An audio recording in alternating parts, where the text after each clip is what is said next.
All right, I think I'm going to get started. So my name is Marcella Maxfield, Senior Editor at Stanford University Press. Again, welcome to our virtual event for The Costs of Connection, How Data is Colonizing Human Life and Appropriating it for Capitalism. Authors Nick Couldry and Ulises Mejias will be in conversation with Dr. Safiya Noble, discussing the world's increasing dependence on digital connection and how this dependence allows value to be extracted from our lives.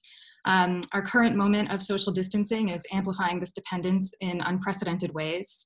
And in light of nationwide protests against police brutality over the last several days, this is an especially important moment to be discussing the legacies and continuities of colonialism and inequality and how they intersect with new technologies. So with that, it is my pleasure to introduce our speakers. Nick Couldry is Professor of Media Communications and Social Theory at the London School of Economics and Political Science, and Faculty Associate at the Berkman Klein Center for Internet and Society at Harvard University. Ulises Mejias is Associate Professor and Director of Communication Studies, as well as Director of the Institute for Global Engagement at the State University of New York, College at Oswego. Safiya Noble is Associate Professor at the University of California, Los Angeles in the Department of Information Studies, where she serves as the co-director of the UCLA Center for Critical Internet Inquiry.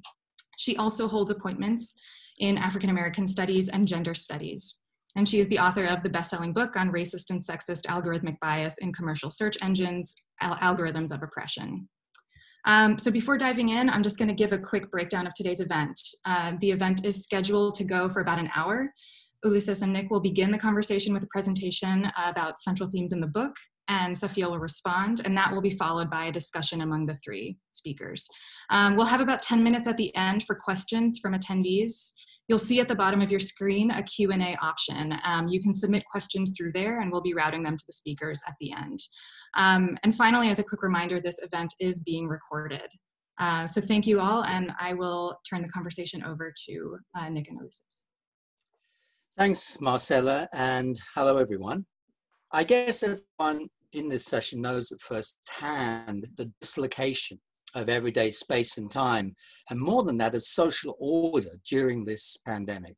We all sense that today's emergency measures provide expanded opportunities for data collection as our way of life in multiple ways becomes reorganized around connection, around commercially funded and commercially managed digital connection. And as always, there's a risk that emergency measures can become permanent, creating a new social order that locks in opportunities for some. Look here at the figures for average daily traffic and how they've risen recently for Facebook, Netflix, YouTube, not to forget Zoom, and at the same time, profound disadvantages for others. But what's likely to be locked in are not accidental features of our world, they're deep patterns of change that have been building for decades. And that's the context in which Ulises and I want today to give you a flavor of our book, which came out last August, The Costs of Connection. The question the book addresses is basically quite simple. What is going on with data?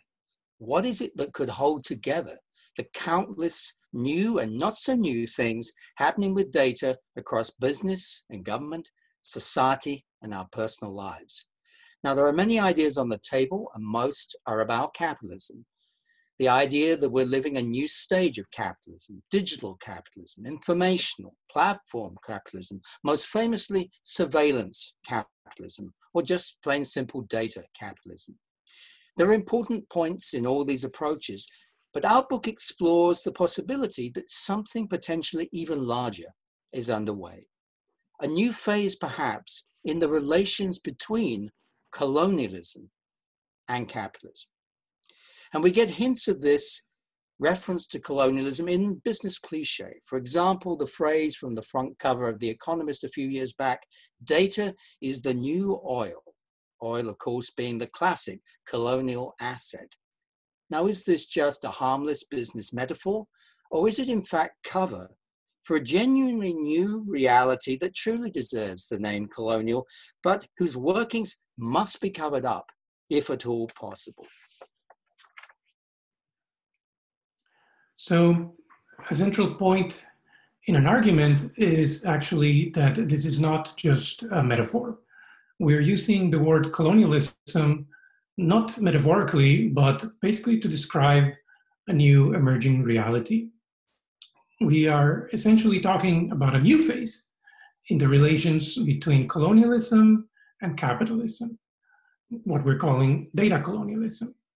And this emerging phase is basically preparing the ground for a new mode of capitalist production, just like colonialism prepared the ground for industrial capitalism, plantations basically financing factories. So data colonialism, we're arguing, is coexisting with the inequalities created during historic colonialism, the legacy of underdevelopment, the legacy of racism and violence, while being deeply continuous, of course, with the goals of historic colonialism. So are we suggesting that we can expect to see the same level of physical violence? We're not. We're not making a one-to-one comparison here. But we are saying that the impact of the social change is comparable. We are talking about perhaps different means, but similar ends. So let me give you the definition of data colonialism that we use. So we're saying that data colonialism is an emerging order for the appropriation of human life so that data can be continuously extracted from it for profit. Now, to understand this definition, we also need to make a distinction between colonialism and coloniality, which is a term developed by the Peruvian sociologist Aníbal Quijano. His point was basically that, yes, colonialism, we might say, is over. There are no more colonies. Colonies got their independence. But the legacy of colonialism continues to shape our world. It continues to shape power relations, race relations. It continues to shape perhaps even the construction of knowledge. So we are saying that there are differences. We are saying that colonialism had different modes and intensities. Historic colonialism had different scales and contexts, perhaps. But there is one clear similarity, and that is the historical function of colonialism, which we are arguing is the same. And that function is to dispossess. The old colonialism grabbed land, grabbed territory. The new one grabs us, our social lives, through the medium of data. But how is this being rationalized or justified? Part of the reason why this new order is so effective is because it relies on rationalities and justifications that are based on old rationalities. These new economic, legal, technological rationalities have a deep colonial past.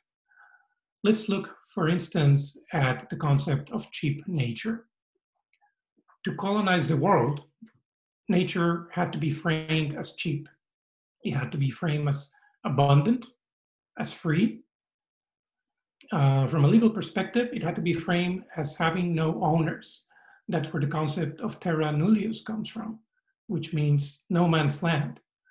The notion that even if the land was inhabited, those populations were not civilized, so then it was okay to take over their land.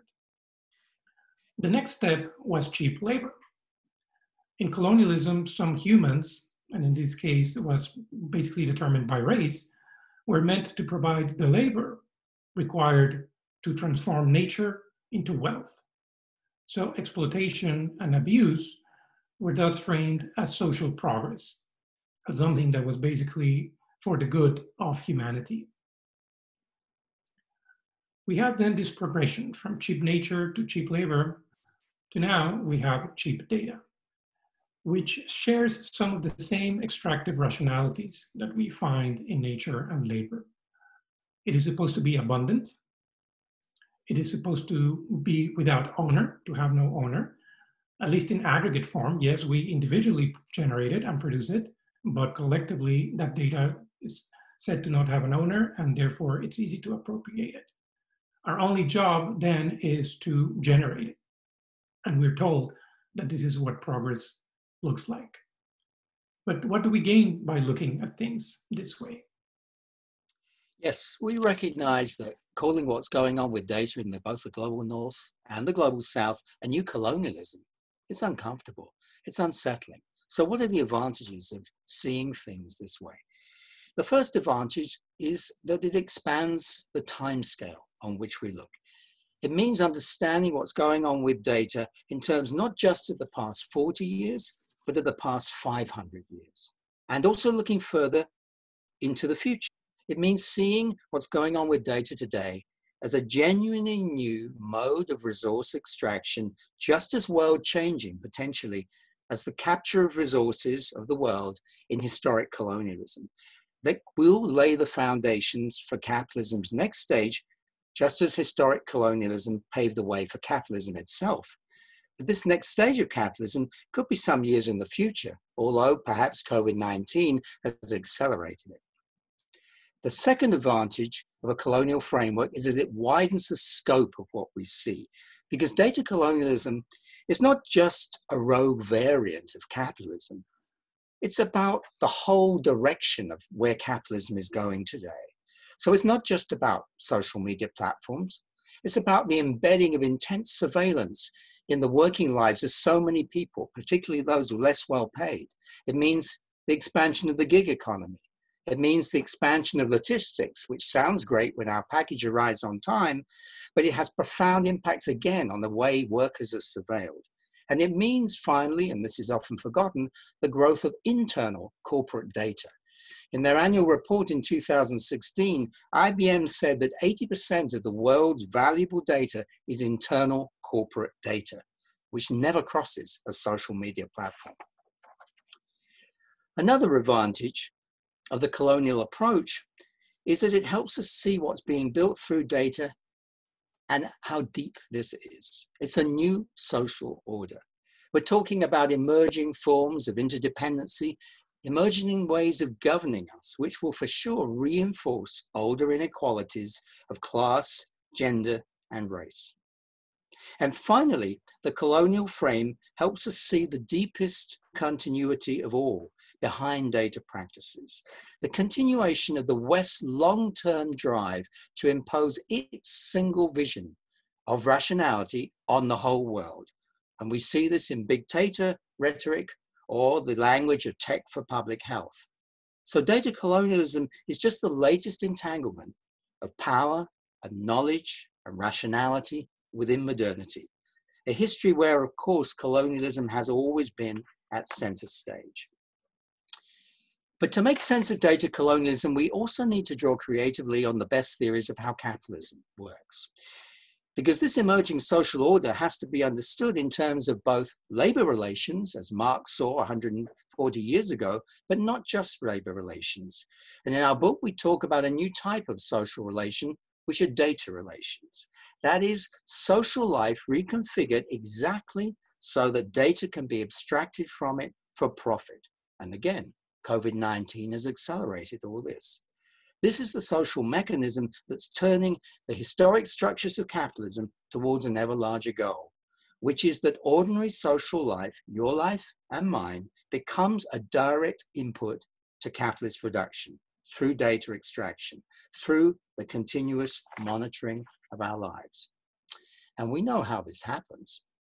We participate in this every day, falling again and again into the spiral of data relations, quite peacefully most of the time, again, as with the COVID-19 data contact tracing app. And this peacefulness brings out a crucial difference between data colonialism and historic colonialism. Historic colonialism was extraction of resource based on absolutely no pre-existing social relations. So violence and deception were the only option. Data colonialism builds on top of 2 centuries of capitalist social relations. And that's why no violence is necessary. Just a tweak of a platform, of an app, on our phone is enough to reorganize our relations to the stuff of our personal lives in a fundamental way. So let's talk more specifically about the coloniality of data relations. And in the book, we conduct various transhistorical comparisons using the past to understand the coloniality of data relations in the present. We organize these comparisons using the same 4X model or game plan found in strategy video games. When you play strategy video games, the 4 strategies you're supposed to employ are explore, expand, exploit, and exterminate. You use that, for instance, when you play the game that you see here in the background, which is part of Sid Meier's Civilization series, the game on colonialism, where you can play the Spanish, the British, the Dutch, or the French. And your job is basically to apply these 4 strategies and go around colonizing the world. The natives and the territories and the resources are controlled by the computer. They are inanimate objects. So right now, we don't have time to explore each one of these, but we'll just focus on a few. The first one is explore. And here I want to compare 2 historical documents. The first one is from Google's terms of service for their Chrome browser. And in case you, like most of us, haven't read them, here's in part what it says. When you install Chrome, you give, quote, Google a perpetual, irrevocable, worldwide, royalty-free, and non-exclusive license to reproduce, adapt, modify, translate, publish, publicly perform, publicly display, and distribute any content which you submit, post, or display on or through the services. I want to compare that to another document called the requerimiento, which the translation from Spanish would be something like the demand or the requirement. This is a document that Spanish conquistadors would read when they were conquering the New World. And it was a document in Spanish read to non-Spanish speaking audiences. The conquistadors would arrive sometimes in the middle of the night, stand outside a village, and proceed to read this legal document, which in part read, "But if you do not submit, I certify to you that, with the help of God, we shall powerfully enter into your country and shall make war against you in all ways and manners that we can, and shall subject you to the yoke and obedience of the church and of their highnesses. We shall take you and your wives and your children and shall make slaves of them, and as such shall sell and dispose of them as their highnesses may command. And we shall take away your goods and shall do all of the mischief and damage that we can." Spanish Requerimiento 1513. Please click accept and install there. Now, we're not saying that what happened after this document was read is the same thing that happens after you install Google Chrome, obviously. But we're merely calling attention to the use of misleading and abstract language to conduct this initial trick of dispossession. Now, what about exploitation? So data colonialism represents a very large shift in the organization of human life, and potentially that affects everyone. But there's no doubt that it will be implemented in ways that are deeply unequal, deeply exploitative, as these 3 important books, including, of course, Safiya's own book, show. And we see our analysis of data colonialism as very much complementary to those books. If those 3 books are about the weapons used in data injustice, our book attempts to get into view the whole territorial invasion that creates the opportunities for those weapons to be used. The territory this time is the space of the self, which brings us finally to how we resist. Yes, so how do we begin to resist this, to decolonize data? The first thing we have to realize is that one-track approaches are not going to work. We're talking about a multifaceted problem which amalgamates 500 years of injustices. So these one-track approaches are not going to work. Yes, we have to care and support deregulation, or regulation rather. We have to perhaps resist through opting out of individual platforms, but that's not going to be enough. We have to, in some ways, begin to reclaim the colonized space and time and protect the space of the self in the process. So reclaim the colonized space, colonized by the surveillance cameras or the digital assistants in our bedrooms or our kitchens. Reclaim the colonized time we spend in front of our screens, for example. In the process, rejecting this universal rationality of data collection and extraction that we have talked about. And lastly, we're suggesting that we can learn a lot from past and present decolonization struggles. Some people have centuries of experience standing up to colonialism, and we can learn from them. We can learn how these struggles reappropriated certain technologies, how they reconceptualized common knowledge, and build new forms of solidarity, all by using a very important weapon against colonialism, and that is imagination. Decolonizing data is primarily, we argue, an exercise in creativity, collectively imagining what disconnecting looks like, and also what new forms of connection look like, something particularly important during this lockdown. We would like to stop here, and we're very interested to hear what Safiya has to say.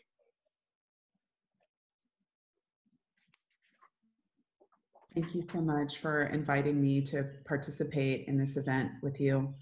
And I was really fascinated by so many of the claims in this work. And I think it's important for us to build a canon of resistance through scholarship and research. So I am grateful to get to be a part of this conversation and to muse with you, if you will, for a few minutes about some provocations, let's say, that might kick us into a conversation.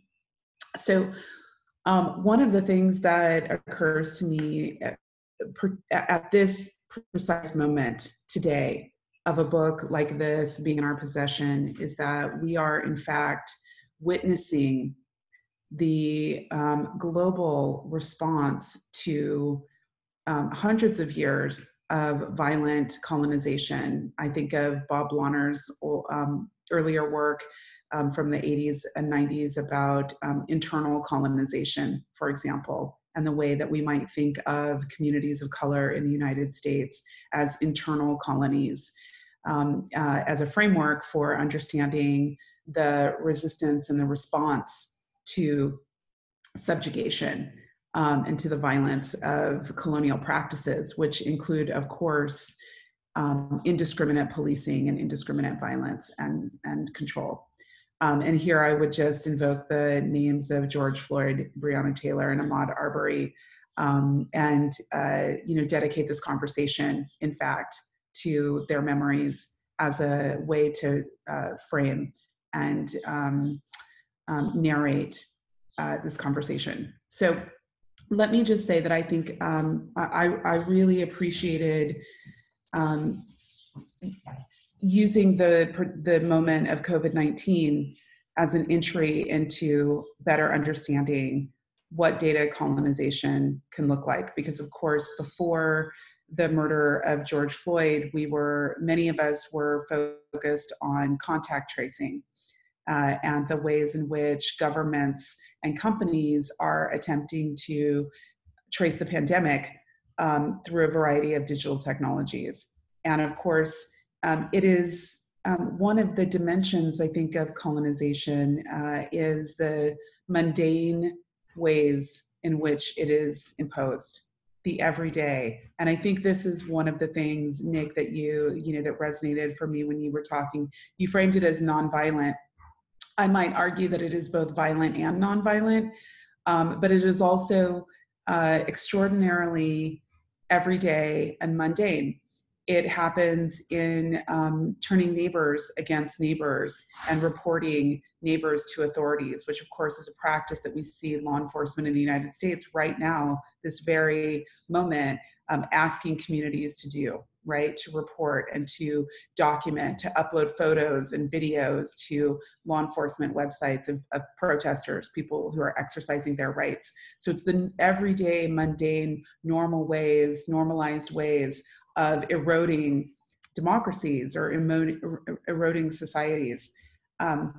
So I would characterize it as like we're in a moment of two pandemics. The COVID-19 pandemic and the struggle for racial justice and the resistance to racial injustice as a pandemic. And so, in some ways, though, I think, you characterize this as a new social order. Mm-hmm. For many of us, it's the old social order. It is, and this is where I would invoke the work of people like Simone Brown and her work on the long history of policing and surveillance and social control over African Americans. Thank you for acknowledging my work, the work of Professor Benjamin and Professor Eubanks. Our work, though, doesn't explicitly engage, as I look back at the texts, with ideas like racial capitalism, but certainly that I think is a framework that informs Professor Benjamin's work and my work. I know Professor Brown is also fluent with this work. So this nuance of talking about capitalism and data colonization, when we bring in the work of like racial capitalism, and many Black studies scholars, and of course this is one of the reasons why I love to, in my own work, emanating out of Black studies, connect with communications and other kind of political economists of information and of the internet, because indeed you are right that we need these expansive frameworks. And I love that you kind of ended on that imagination and learning from the histories of other communities and other resistance movements. And I think that those resistance movements have been very well documented in Indigenous studies, American Indian studies, Asian American studies, African American studies, Chicano Latino studies, and gender and women's studies. So this is a really important locus, I think, also where we can take up this book in those fields and kind of dance with these ideas about, how are they different when differently applied? Much like colonization is uneven in its distribution and in its consequences around the world and in the United States.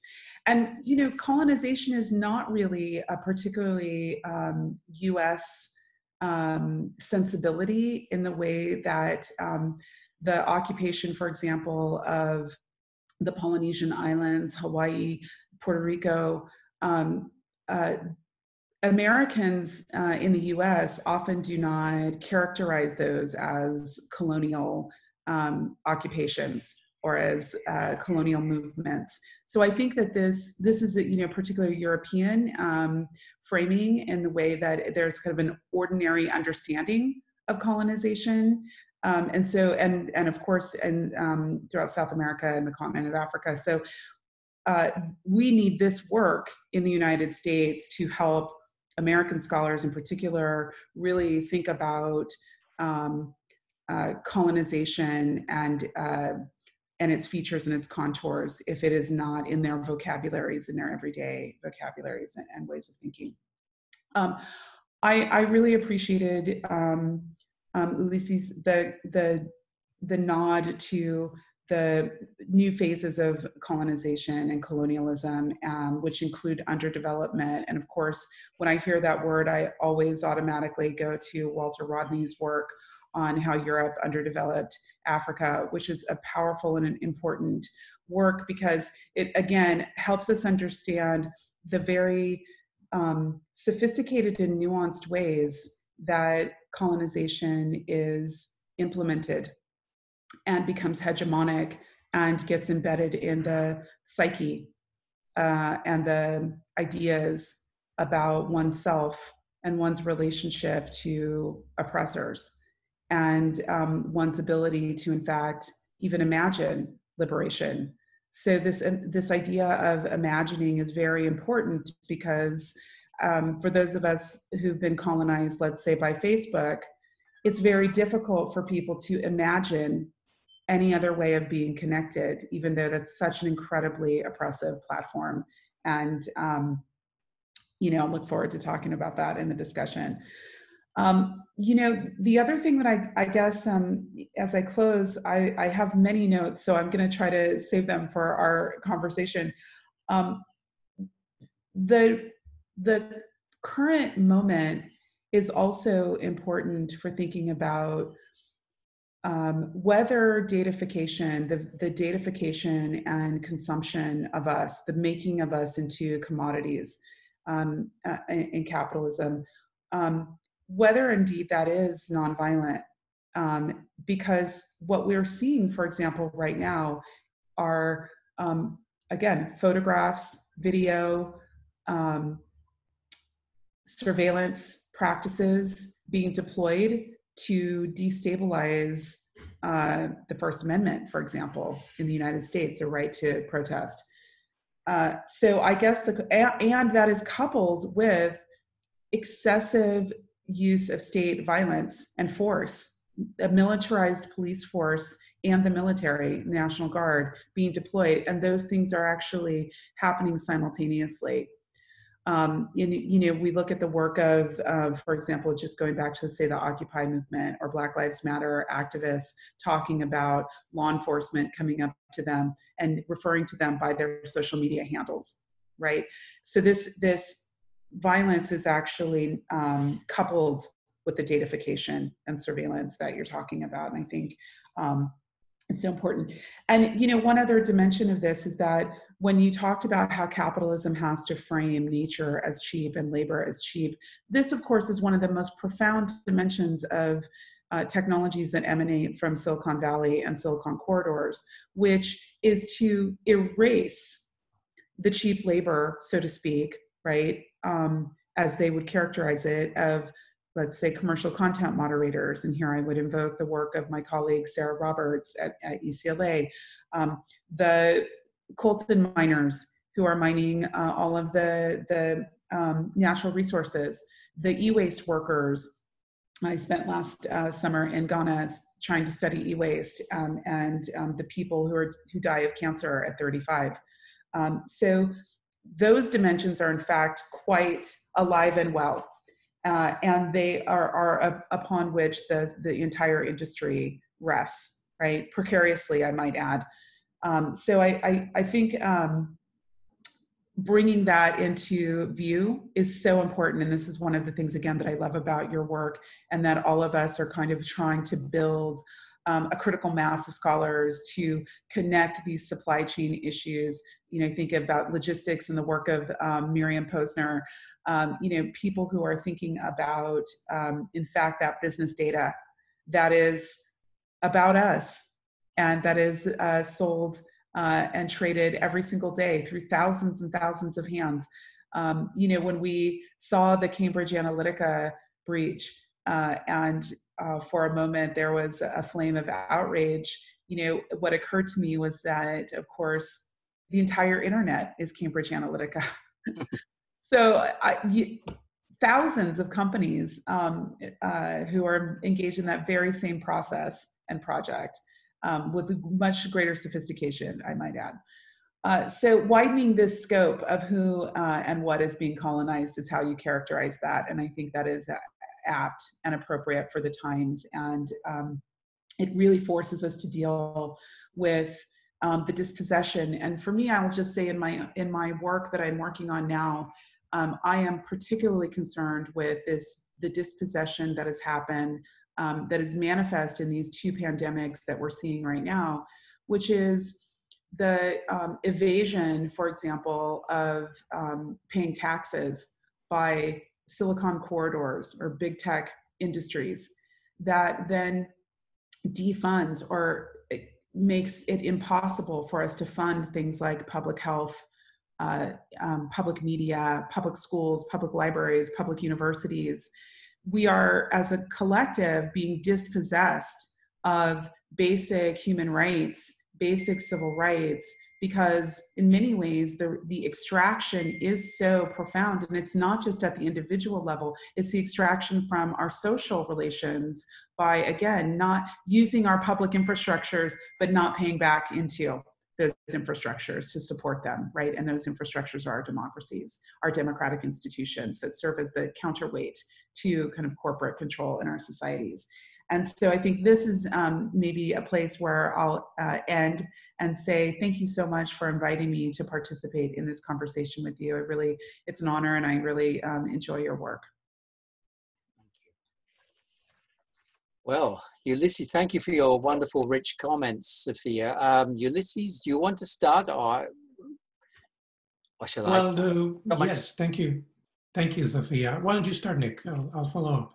Well, I just want to pick up on the point about violence that you mentioned, because it's such a deep and important point, especially right now. So what we said was no violence necessary in data colonialism. And that's very carefully worded, because we absolutely wanted to avoid any implication that some of the suffering that general people have in relation to this or that app compares with the gross abuse of human bodies that went on throughout colonialism. That would be an appalling thing to equate the two, even for a moment. So we absolutely refuse that. So that's why we say no violence necessary. And that's a sign of this special mode of data colonialism. It can do enormous damage just by a tweak of those background terms and conditions. That's because it's got 2 centuries of colonialism, capitalism behind it, and of course 500 years of colonialism. That said, there's a tremendous amount of force that builds up through the social terrain, through the force, you've got to do this, you must join this app, and so on. That force can, of course, become violence when it's either applied against those who are already vulnerable, those who have to use an app to find out whether they can get domestic work under their contracts or they'll lose their work. That's a form of violence almost. And then, of course, it can be linked to colonial violence, which absolutely continues and takes advantage of the new data colonialism too. So they're deeply interlocked, but thank you for raising that point. Yeah, and I guess, go ahead, Safiya.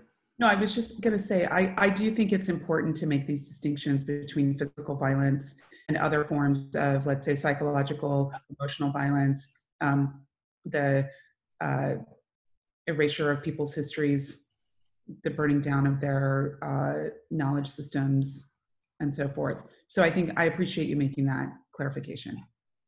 Sorry, Ulises. Well, I guess this is where I would turn the question around to you a little bit and ask you, because I think metanarratives seem to have become in disuse and not very popular. And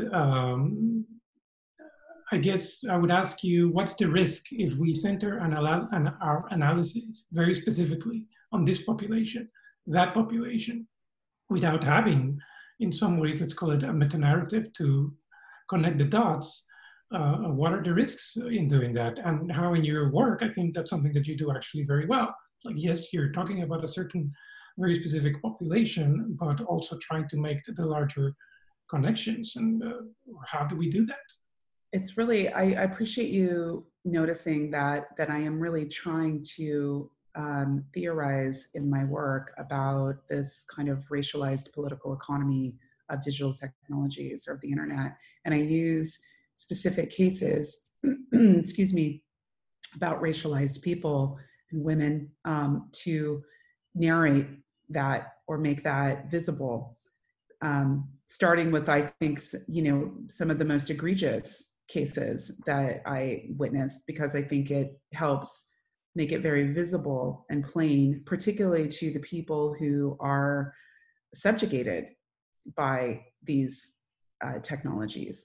So the kind of grand theorizing, I think, is important. And I know that this is a tension for many scholars to try to move between these two registers.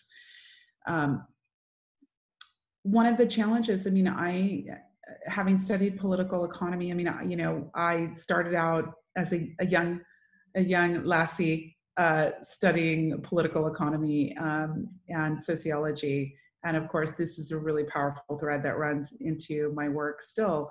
And sometimes what I find difficult is not naming these racialized and gendered dimensions of capitalism. So for me, I think of capitalism purely through the lens of racialization and gendering. I cannot theorize capitalism without that. It's not a symptom. So this is where, there's a lot of different points of view, let's say, among people who are oriented to their work in this way. I think that race is that capitalism could not evolve, particularly colonization, cannot happen without theories of race, theories of power, of racialized power. It's impossible because otherwise we would see colonization having manifest very differently than it did.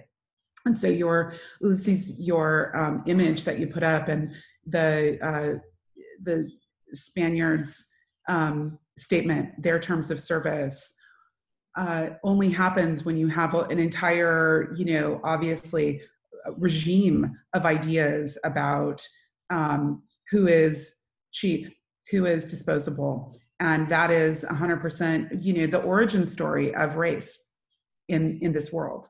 So we have to reject it. We can't reject capitalism without rejecting racialization as a power structure that makes capitalism possible, plausible, and easy. And as you say, Nick, not necessarily violent. No, but I think it's also worth mentioning that an important moment for us in writing the book was reading Edward Baptist's wonderful essay in the book Slavery's Capitalism about the extreme violence of the slave plantation and how that was fused with devising the most objective possible accounting mechanism. 100%. And those two come together and that was a sense that there's a terrible parallel here between what's going on now, apparently in less violent ways, but actually in ways of deeply hidden violence, which will bear fruit in the long term in other forms of violence, of course. And I think for us, therefore, it's essential, as you say, to see capitalism in the longer history of colonialism, out of which capitalism emerged, even as a possibility. Yeah. I mean, this is where I think engaging with the work of Virginia Eubanks and others is so important because Shoshana Zuboff's book, the texture of the way in which these algorithmic systems and AI get implemented is to maintain the racialized social order, the gendered social order. It actually isn't indiscriminate. And so you see the evidence of this where, I had to put Shoshana's book down and just walk away at one point because all I could read into it, although she doesn't use these words, but what I see is and I try to use this in my work, is the algorithmic overdetermination of the future, which means if you are already a subject in the colonial order, if you are already Black in America, you are already always going to be overdetermined, algorithmically sorted, datafied into the bottom. And it will use science and the objective math to justify these decisions. And of course, this is where Virginia Eubanks' work, again, for the textures and the contours of how that can happen. My work for the texture and contours of how that can happen. So I think that's just a point that I wanted to raise about the sorting can't happen. The binary cannot happen without a hierarchical order. That is the origin story of the Western approach to AI. And of course, this is where you see the Chinese theorists, computer scientists, who argue back that it's the philosophical origin story of the way in which we do computer science, quite frankly, in the US and in the West, that is at the root of the problem, because those binary classifications, the hierarchies, the order, that again, the logics are predicated upon that, and those are directly lifted from colonization and occupation and what Europeans were doing as they were living and theorizing about the natural order of things. Yes, I think I would also respond to that by saying that I think I heard you say in your response that in some ways there's nothing that new about the emerging order that we are describing. We do say it's an emerging social order, but and we do also point out that it's built on top of already existing colonial inequalities. So I guess to us the question is to try to define, well, what is new? Because while it is being built on those existing inequalities, we see it as a much more expansive social order, where it's not just certain racialized, gendered, and class populations that are suffering, but now it's very much, you know, anyone using Facebook, anyone using YouTube. So how do we name that expansion that it's much more encompassing without losing track of the specificities of the inequalities that already exist? Yeah. Well, one of the things that occurred to me, Ulises, while you were talking, is that what's different and new is that the colonizer is also captured in this new paradigm, right? The distance, let's say the physical geographic distance between the king or the queen and the subjects is different, because now the employees of Facebook are also captured, and their kids, right? That's new and different. That's true, although I suspect that Jeff Bezos is not subject to the same level of surveillance as the people on his warehouse floor. I suspect there are still a few hierarchies there, but you're right. The distribution is now different, and we have to pay it. We have to recognize that in some way. Yeah. Yeah. Yes. I mean, the capitalists, in the truest sense, the Bezos, the Zuckerbergs, you know, they might find themselves, you know, or fancy themselves exempt, right? With the nanny clauses that the nanny can't use tech with their kids and so forth, and all of the other ways that in which, again, in the everyday mundane ways they try to resist capture. But see, the oppressor and the oppressor are always inextricably bound to one another. So I think that this, you know, putting us, this paradigm into these conversations about data and technology is just so important. And for me, I think of this work and the work we're all doing as being about paradigm shifting. Really that so that, you know, again, to going to like, let's say grand theory or a meta-narrative, it's how do we reframe the paradigm from the paradigm of the last 50 years, which again is about the narrowest conception of this project that is laden with all kinds of beautiful words like innovation and creativity and freedom and liberation, and is not that. And so when we do locate it in this like longer historical period of time, I think it really powerfully helps us understand this moment. And I'll just add to that, that again, some of the things I'm thinking about in my work are things like, what other paradigms have we been able to dislodge? So Ulises, to your point, how do we disrupt with a different imaginary these kinds of captures? You know, there was a time in which it was wholly normalized to enslave African peoples in the United States, to the degree that everyone argued for, of course, that the American economy would collapse if you freed enslaved Africans. And we've abolished that paradigm to some degree. I mean, we certainly have. So the abolitionist movements that are small, in fact, don't take everybody. My mom used to say, you know, the civil rights movement, everybody in retrospect said that they marched with Dr. King, but everybody did not march with Dr. King, despite how they play it now. It was really only about 10% of the community who supported Dr. King, who supported the civil rights movement, who put themselves on the line. So I like to think of us as the 10% of the abolitionists who are trying to work in this space and and I'm proud to kind of be here at the table with you thinking through this. And I may just cut in now to make sure that we have a couple minutes to address a few questions. We've been getting a lot of questions in, and that was actually maybe a good segue to one of the questions I'll open with, which is, I think, getting at this idea of resistance. So this question says, going with the colonial metaphor, how would you think of grassroots movements and causes that use similar practices to those employed on a large scale by big companies in order to gain visibility, support, and mobilize? The example that this question calls out is the Blackout Tuesday movement that obviously was initiated earlier this week.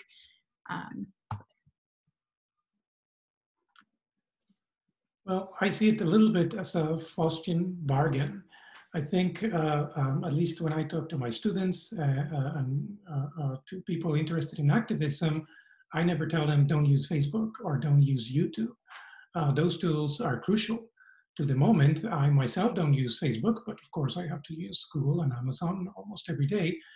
So that's what we meant also by, one-track approaches might not work.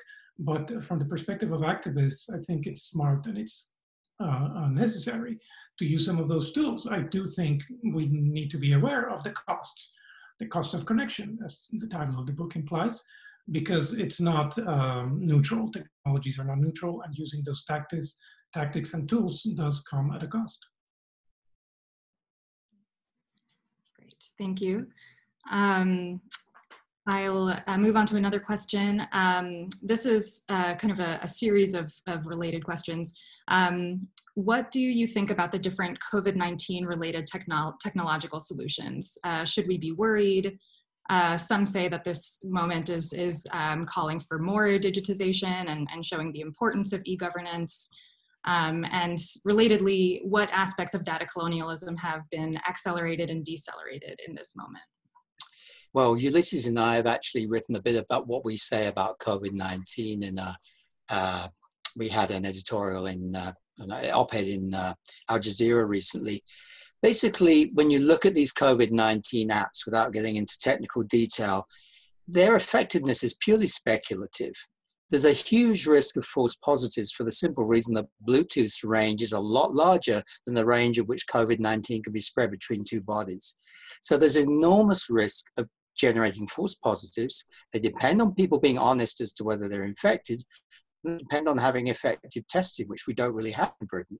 So they're largely fantasy, which suggests that the real reason behind them is to draw us into more forms of data extraction. If you have Bluetooth permanently on your phone, that means you're permanently exposed to the marketers who are trying to use your Bluetooth connection to ping messages at you as you enter the supermarket.